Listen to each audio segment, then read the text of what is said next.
Hello mga karkrod! Welcome sa ating OFW Life in Qatar. Dito ay babahagi ng ating mga kababayang OFW ang kanilang experience sa buhay Qatar. At magbibigay din sila ng kanilang tips and advice kung paano mag-survive bilang isang OFW dito sa Qatar. Ngayon ay kasama natin ang isa nating kababayan.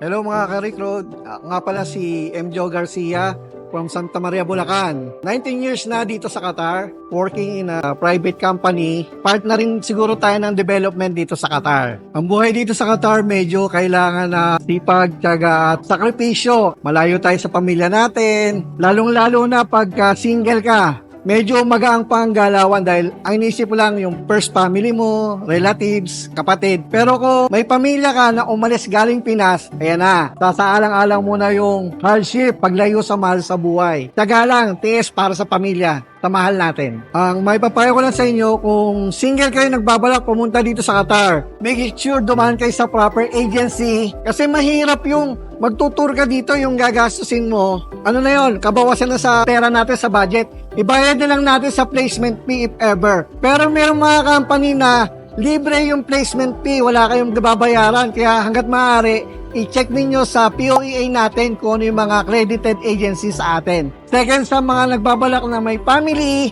i-consult nyo muna sa husband ninyo or sa wife ninyo, lalong-lalo na may mga bata. Ang hirap ng lumayo sa mahal natin, kaya sakripisyo ang kailangan para sa kanila. Shoutout nga pala sa RFI Qatar, kay Kuya Manny, kay Nas, at sa tropa dyan sa Pilipinas. Sa ating mga kayugyugan, kasayawan sa Pilipinas. Keep healthy. Ini-invite ko kayo dito sa aming community sa FFHQ every Friday, 8 to 10 a.m. sa Gym World.